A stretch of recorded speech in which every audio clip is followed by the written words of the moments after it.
Hello everybody, this is Mahendra Sahu and once again welcome to MS classes.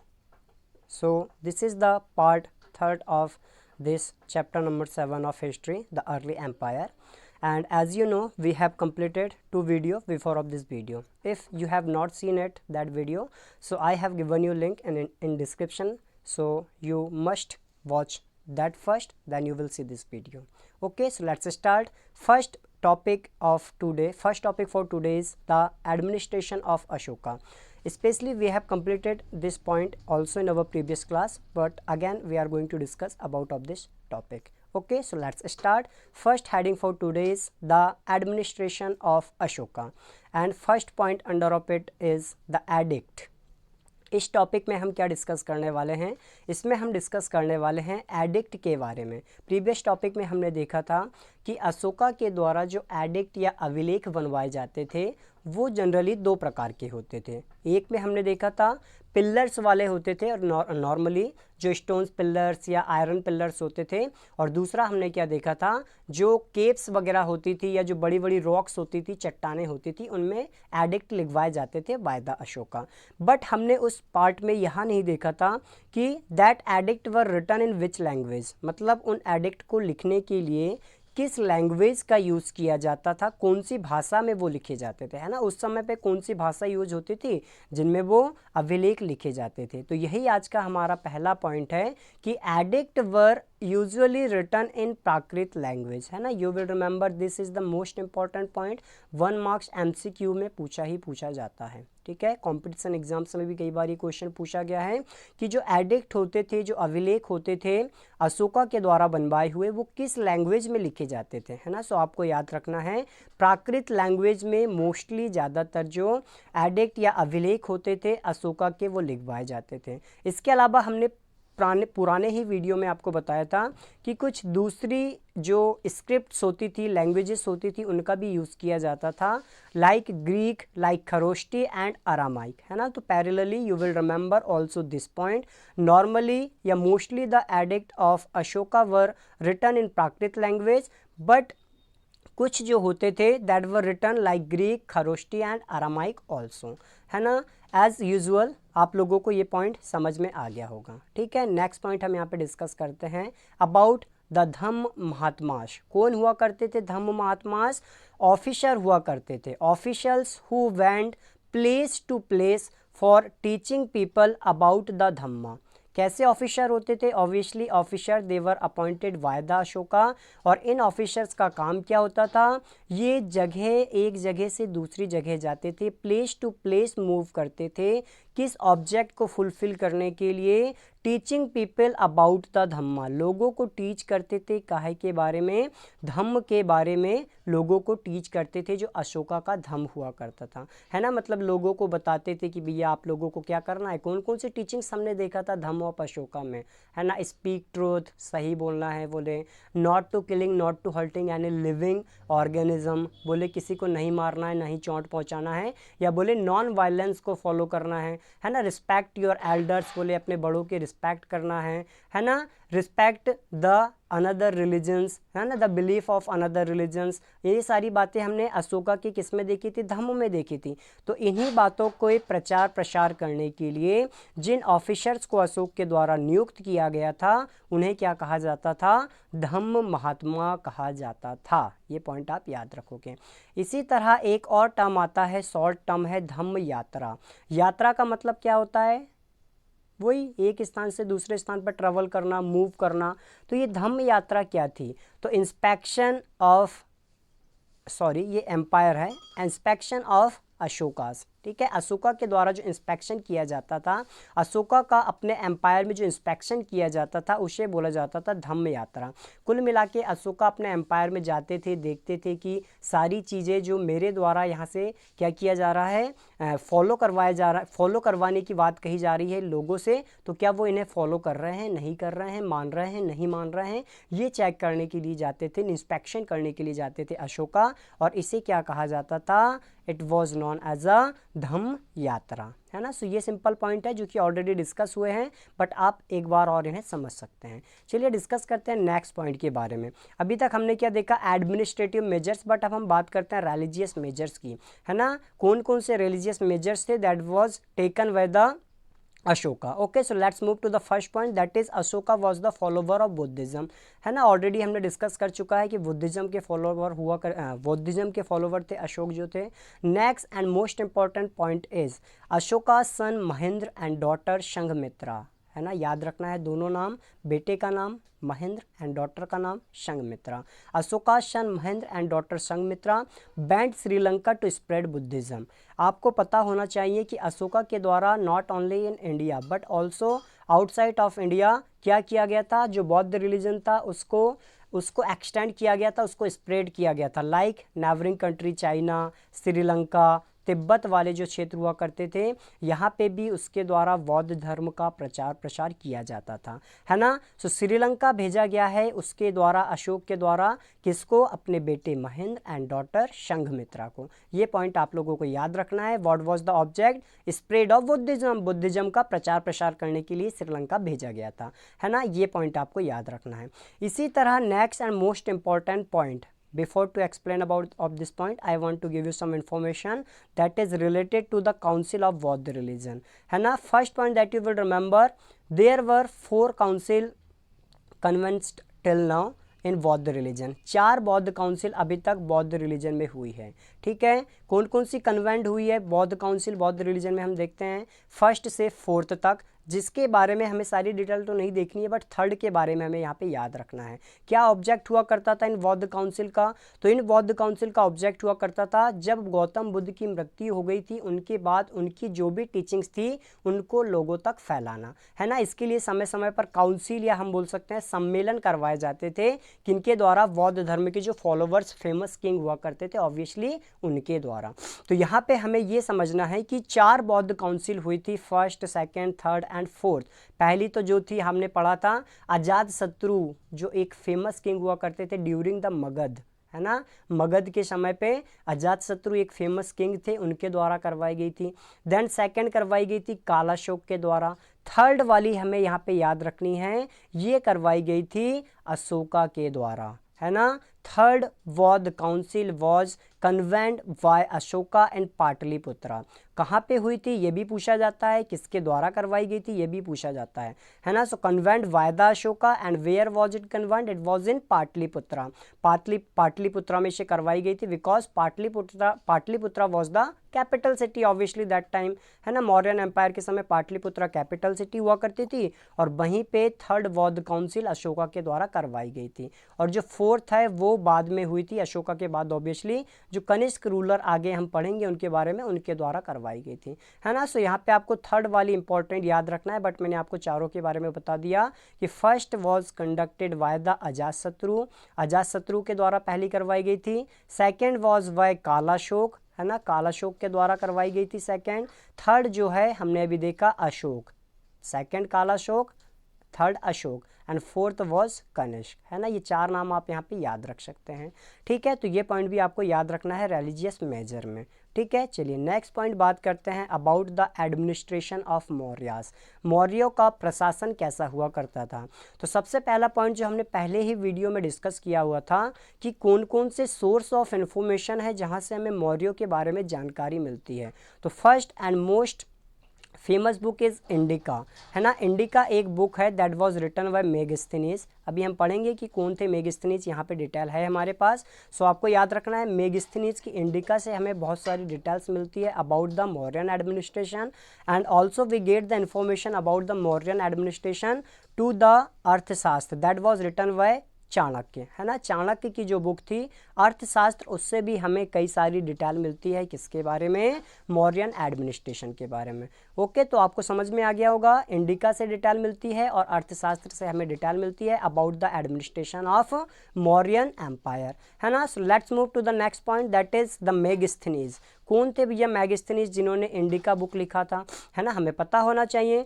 तो हमने पढ़ा था first video में कि जो अलेक्जेंडर था, जो सिकंदर था, उसका एक गवर्नर था सेल्यूकस निकेटर, है ना। सेल्यूकस निकेटर के बारे में हमने बहुत अच्छे से पढ़ा हुआ है, नहीं देखा है आपने तो आप प्रीवियस वीडियो में देखेंगे, लिंक ऑब्वियसली डिस्क्रिप्शन में दी हुई है, ठीक है ना। तो हमने देखा था कि सेल्यूकस निकेटर जो गवर्नर थे अलेक्जेंडर के, जब अलेक्जेंडर अपनी कंट्री वापस चले गए थे तो सेल्यूकस निकेटर ने इंडिया के नॉर्थ वेस्टर्न पार्ट में क्या किया था, रूल किया था, इंडिया के नॉर्थ वेस्टर्न पार्ट में शासन किया था। जैसे कि आज का अफगानिस्तान पाकिस्तान वाला जो क्षेत्र है यहाँ पे शासन किया था, ये इंडिया है, ठीक है ना। तो इनका सेल्यूकस निकेटर का जो एम्बेसडर था वो था मेगिस्थनीज। एम्बेसडर का मतलब क्या हुआ, एम्बेसडर मतलब राजदूत, जिन्हें किसी एक राजा के द्वारा दूसरे राजा के यहाँ पे भेजा जाता है एम्बेसडर बना के, राजदूत बना के। जैसे कोई इन्फॉर्मेशन देना होता है ना, जैसे टेलीविज़न में जो कुछ रामायण महाभारत या जो भी एपिसोड आते हैं उसमें आपने देखा होगा किसी एक राजा को यदि कोई इन्फॉर्मेशन भेजनी होती है दूसरे राजा के यहाँ, तो वो क्या करते हैं, उन एक दूत भेजते हैं, एक राजदूत भेजते हैं ना, वो वहाँ पे जाके लेटर को ओपन करता है और फिर पढ़ता है। तो इसी तरह मेगिस्थनीज कौन था, Megasthenes was a ambassador, Megasthenes was an ambassador, है ना, you will remember this point. Megasthenes was an ambassador of Seleucus Nicator. किसके एम्बेसडर थे, was an ambassador of Seleucus Nicator. Seleucus Nicator कौन था ये डिटेल हमने आपको बता दिया। एंड ये कहाँ भेजे गए थे, to the court of Chandragupta Maurya, है ना, इन्हें चंद्रगुप्त मौर्य के दरबार में भेजा गया था। ये पॉइंट आपको याद रखना है। आई होप आपको समझ में आ गया होगा कि सेल्यूकस निकेटर का राजदूत था मेगिस्थनीज, एम्बेसडर था मेगिस्थनीज, जिन्हें किसके कोर्ट में भेजा गया था, चंद्रगुप्त मौर्य के कोर्ट में भेजा गया था। और ये वहीं पे रुके हुए थे लंबे समय तक, और वहीं पे इन्होंने इंडिका बुक को लिखा था, है ना। From that we get the information about the administration of Maurya empire, है ना। शायद आपको ये पॉइंट अब क्लियर हो गया होगा, याद रखना है, एग्जाम में पूछा जाता है मेगिस्थनीज के बारे में। चलिए डिस्कस करते हैं next point, obviously about the administration.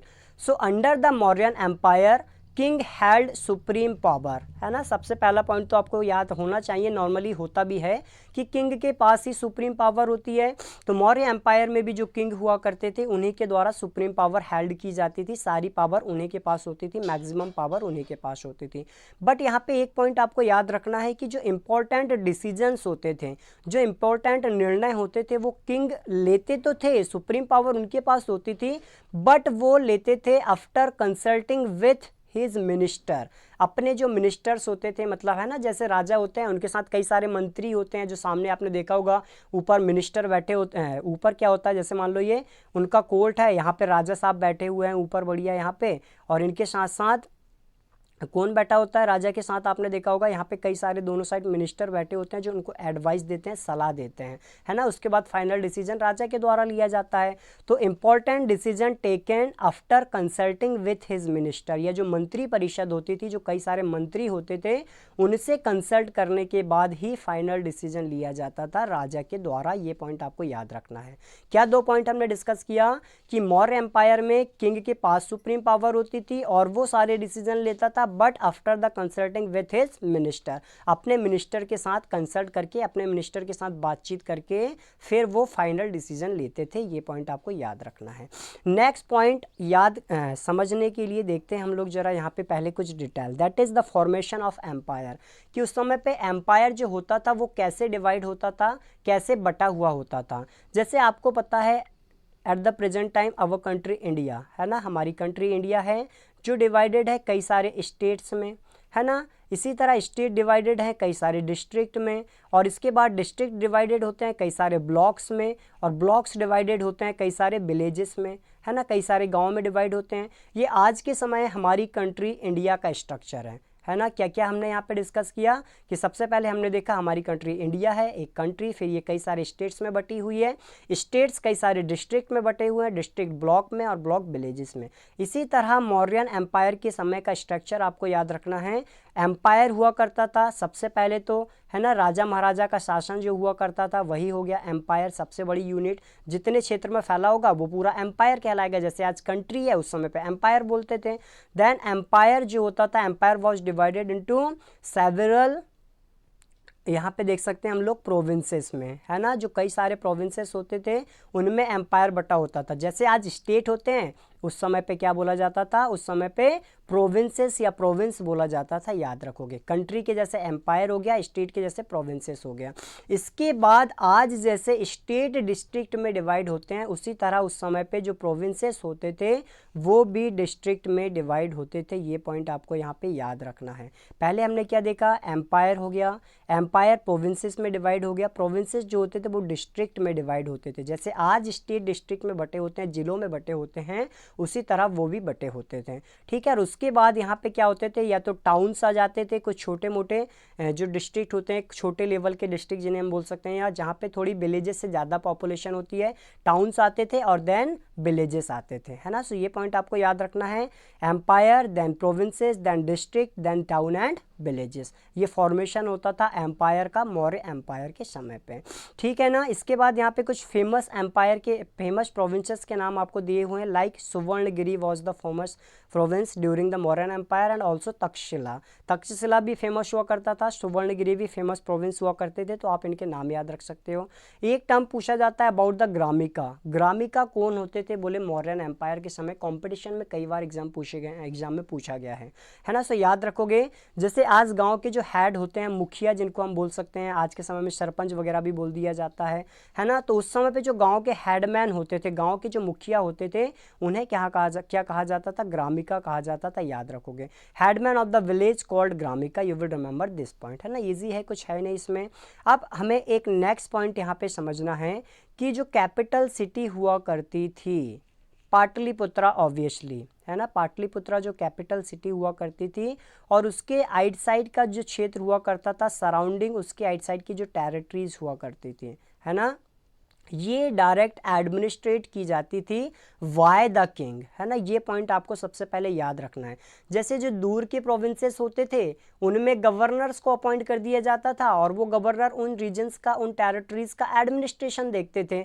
But capital city Pataliputra और उसके आइट साइड की जो टेरिटरीज हुआ करती थी, वो कंट्रोल की जाती थी डायरेक्टली बाय द किंग। ये पॉइंट आपको याद रखना है। First point, the capital city Pataliputra and its surrounding territories were directly administered by king. But king अकेले इन्हें तो नहीं संभाल सकते थे, ये किसकी हेल्प लेते थे, with the help of officials appointed by him. ये किसकी मदद लेते थे, जो अधिकारी इनके द्वारा नियुक्त किए जाते थे, उनकी हेल्प लेते थे। तो ये पॉइंट आपको याद रखना है फर्स्ट। अब ये अधिकारी कौन कौन से होते थे, लाइक आमत्याश, लाइक महामात्राश एंड युक्ताश। या तो आमत्य बोला जाता था, अलग अलग ऑफिसर्स होते थे, एग्जीक्यूटिव रिस्पॉन्सिबिलिटीज होती थी, कानून वगैरह बनाने की रिस्पॉन्सिबिलिटीज इनकी होती थी, है ना। So you will remember only name of this officials, like amatyas, like mahamatras and like yuktas. ये ऑफिसर होते थे जो किंग की हेल्प करते थे एडमिनिस्ट्रेशन के लिए around the territories of his capital, ठीक है ना। ये पॉइंट आपको याद रखना है। इसके अलावा इन ऑफिसर्स का काम क्या होता था, these officer also collected taxes from the people. लोगों से ये टैक्स कलेक्ट करते थे, है ना, उस समय का रेवेन्यू जो होता था वो लेते थे। लॉ एंड जस्टिस को भी ये रिस्पॉन्सिबल होते थे लॉ एंड जस्टिस के लिए। इनके द्वारा नियम एंड कानून भी बनाए जाते थे, है ना। और इनके द्वारा नियम एंड कानून बनाया जाता था, हमने देखा टैक्स कलेक्ट किया जाता था। ये सारे पॉइंट आपको याद रखना है ऑफिसर्स के द्वारा। उस समय पे रेवेन्यू का मेन सोर्स क्या होता था, ये पॉइंट आप याद रखोगे। Land revenue was the main source of income, मतलब सोर्स इनकम का सबसे बड़ा क्या होता था, सबसे ज़्यादा पैसे कहाँ से आते थे, लैंड रेवेन्यू, मतलब एग्रीकल्चर वगैरह जो होती थी, खेती वगैरह, उससे जो रेवेन्यू आता था, that was the main source of revenue during the Mauryan administration, during the Mauryan empire. You will remember this point also कि रेवेन्यू का सोर्स क्या होता था, लैंड रेवेन्यू होता था, खेती वगैरह से जो रेवेन्यू आता था वो। And what was the value of that revenue, value of that revenue was between 1/4 to 1/6, है ना। कहीं पे 1/4 हिस्सा भी ले लिया जाता था कि बोले जितना प्रोडक्शन होगा उसका 4 भाग करो और 1 भाग हमें दे दो, 3 भाग आप लोग रख लो, है ना। और कहीं पे क्या किया जाता था, 1/6 किया जाता था कि बोले 6 हिस्से करेंगे और 1 हिस्सा हमें दे दो, बाकी 5 हिस्से आप लोग रख लो। तो वैल्यू कितनी होती थी, you will remember, between 1/4 to 1/6 of total production, है ना। इसी तरह यहाँ पे हमने नाम दिया हुआ है उडक भागा, you will remember this point, उदक भागा। ये क्या हुआ करता था, वाटर टैक्स हुआ करता था, मतलब इरिगेशन के लिए वाटर फैसिलिटी प्रोवाइड की जाती थी by the rulers that time, और इरिगेशन के लिए वाटर फैसिलिटी प्रोवाइड करते थे, है ना, सिंचाई की व्यवस्था करवाते थे, तो इसके लिए भी वो टैक्स लेते थे, that was known as a udaka bhaga, है ना, एक प्रकार का वाटर टैक्स होता था। एमसीक्यू में पूछा जाता है, तो ये आप याद रखोगे इसको। सबसे लास्ट पॉइंट यहाँ पे हम डिस्कस करने वाले हैं about the second last point, about the art and architecture of Mauryan empire, है ना, जिसमें आपको फेमस टर्म याद रखना है कि स्तूप क्या हुआ करते थे। स्तूप आपने देखा होगा बौद्ध धर्म के एक प्रकार से रिलीजियस प्लेस होते हैं, या बौद्ध धर्म के टेम्पल होते हैं, आप ये बोल सकते हैं, है ना, जैसे सांची का स्तूप वगैरह आपने देखा होगा। तो आप लोग यहाँ पे याद रखोगे कि स्तूप क्या हुआ करते थे, ये पॉइंट भी आपको याद रखना है। जैसे आप यहाँ पे देख सकते हैं, this is the most famous stupa of Sanchi, Sanchi का फेमस स्तूप है। ये स्ट्रक्चर ही ऐसा होता है, किसी भी स्तूप को आप देखोगे ऐसे ही आपको दिखेंगे, सामने गेट होगा, चारों तरफ बाउंड्री होगी, है ना, ऊपर क्या बना होगा, ऊपर ये डोम बना होगा, सारे में डोम सेफ होगा।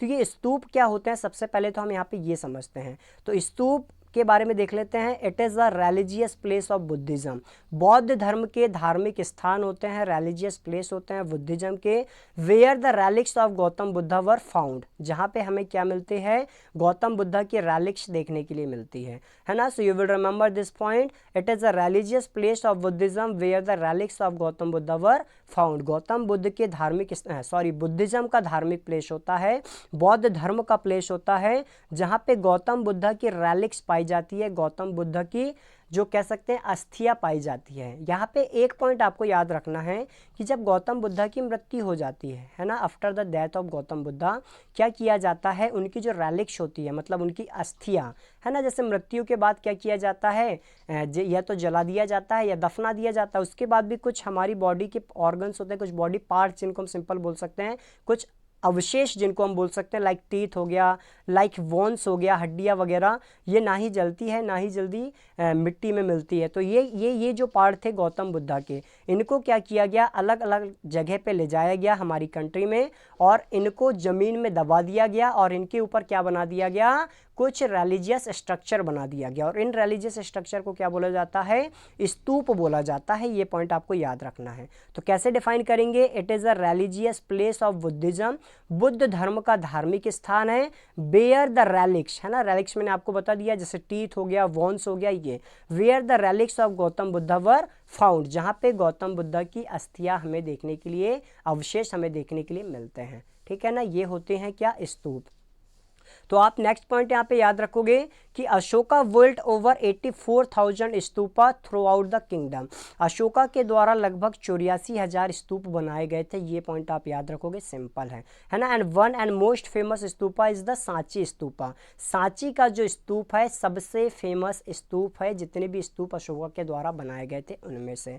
और अशोका चक्र आप लोग देखते हैं, जो हमारा नेशनल फ्लैग है ना, नेशनल फ्लैग के बारे में तो आप सभी को पता ही होगा। तो हमारे नेशनल फ्लैग में जो अशोका चक्र दिखता है ना, वो कौन से अशोका वाले अशोका की हम बात करते हैं, तो हमारे यही जो किंग अशोका हैं उन्हीं की हम बात करते हैं। और उन्हीं का जो चक्र है ना, सारनाथ के अशोक पिल्लर में हमने देखा था, उनका जो चक्र है वही है हमारा नेशनल फ्लैग में जो हमें देखने के लिए मिलता है ना। तो ये भी आप लोग याद रखोगे, ठीक है। लास्ट पॉइंट हम बात करते हैं कि what was the main causes of the decline of Mauryan empire, कि मौर्यन एम्पायर का पतन कैसे हुआ था। इतना बड़ा एम्पायर था, आपको पता है इंडिया आज हमारी जो कंट्री है उसके बराबर क्षेत्र में फैला हुआ था। तो फिर ऐसा क्या हो गया कि इसका धीरे धीरे पतन हो गया, इसका डिक्लाइन हो गया। तो सबसे पहला रीजन आपको याद रखना है, after the death of Ashoka, you will remember this point, 232 BC। किस वर्ष अशोका की मृत्यु हुई थी, 232 BC में। तो after the death of Ashoka, Ashoka की मृत्यु के बाद, है ना, क्या होता है, Mauryan empire was declined because successor of Ashoka were very weak, क्योंकि बेटा अशोका के बाद जो उनके सक्सेसर थे, उनके जो उत्तराधिकारी थे वो कमज़ोर हो गए थे, है ना। क्योंकि अशोका के द्वारा कुछ उनकी जो पॉलिसी अशोका के द्वारा चलाई गई थी, वो भी रीज़न हम मान सकते हैं, कई स्टूडेंट्स के द्वारा कहा गया है। क्योंकि अशोका के द्वारा आप याद रख सकते हो, थर्ड पॉइंट दिया गया है, पैसिफिस्ट पॉलिसी ऑफ अशोका, मतलब अशोका की जो शांतिपूर्ण नीति चलती थी, जैसे अशोका ने धर्म फॉलो करने के लिए कह दिया था, बोले किसी के साथ युद्ध नहीं करना है ना, नॉन वायलेंस को फॉलो करना है, किसी को मारना नहीं है, किसी को चोट नहीं पहुंचाना है। तो उनके जो सक्सेसर थे वो भी यही बात को फॉलो करने लगे, तो धीरे धीरे वो क्या हो गए, कमज़ोर हो गए, है ना। तो ये सबसे इंपॉर्टेंट रीजन था। पहला पॉइंट आप याद रखोगे कि अशोका के जो रूलर थे, अशोका के जो सक्सेसर थे वो वीक हो गए थे। सेकंड पार्ट याद रखोगे, सेकंड पॉइंट याद रखोगे, invasion in the north west border. जो नॉर्थ वेस्ट पार्ट था इंडिया का, है ना, स्पेशली पाकिस्तान अफगानिस्तान वाले क्षेत्र तक जो अशोका थे उस समय पे एम्पायर फैला हुआ था, हमने देखा था ये पॉइंट। और कैपिटल पाटलिपुत्र हुआ करती थी, तो इतने दूर के क्षेत्र से कंट्रोल नहीं किया जा रहा था किसको, नॉर्थ वेस्टर्न पार्ट को। तो इसके कारण क्या हो रहा था, हमने देखा था कि इन क्षेत्र पे दूसरे राजाओं के द्वारा अटैक कर दिया जा रहा था और उनको अपने कैप्चर में ले लिया जा रहा था। तो सेकंड पॉइंट आप याद रखोगे, invasion in the north western border, है ना। नॉर्थ वेस्टर्न जो बॉर्डर थी, इंडिया के नॉर्थ वेस्टर्न वाले जो पार्ट थे आज के पाकिस्तान अफगानिस्तान, वहाँ पे दूसरे इन्वेजनर्स, है ना, दूसरे आक्रमणकारी जिनको हम बोल सकते हैं, उनके द्वारा अटैक किया जाता था। ये पॉइंट आप लोगों को याद रखना है। In which part of India, north western part of India में, you will remember this point, ठीक है। ये पॉइंट आपको याद रखना है यहाँ पे। चलिए क्लियर हो गया ये पॉइंट। और नेक्स्ट पॉइंट तो मैंने आपको बता ही दिया, that is the peace pacifist policy of Ashoka, है ना। अशोका की जो शांतिपूर्ण नीति थी, इसको भी कई सारे हिस्टोरियन मानते हैं कि रीज़न था किसका, डिक्लाइन ऑफ मौर्यन एम्पायर का। ओके, तो यहाँ पे ये पॉइंट हमने कवर किया।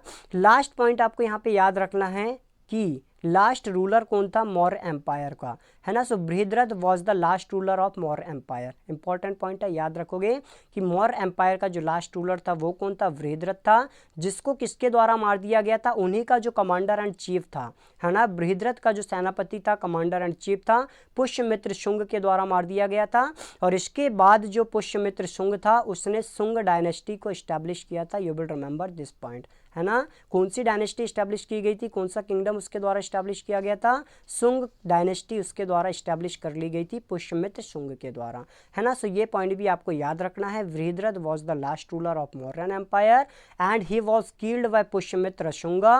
Pushyamitra Shunga was the commander in chief of Brihadratha, है ना। ये सारे पॉइंट आपको याद रखना है ना। तो हमने यहाँ पे हमारा जो लास्ट टॉपिक था इस चैप्टर का ये कवर कर लिया है, ठीक है। सारे इंपॉर्टेंट पॉइंट हमारे यहाँ पे डिस्कस हो चुके हैं। यदि आपने अभी तक दूसरे वीडियो नहीं देखे हैं तो आपको लिंक डिस्क्रिप्शन में मिल जाएगी। दिस इज थर्ड पार्ट, और दोनों पार्ट आपको डिस्क्रिप्शन में मिल जाएंगे, तो आप उन्हें पहले देख लीजिए ताकि आपका चैप्टर पूरा अच्छे से कवर हो जाए। और यदि आपने अच्छे से इस चैप्टर को समझ लिया तो सारे मार्क्स आपके इस चैप्टर से रिलेटेड पक्के हैं, ठीक है। So thank you for watching the video.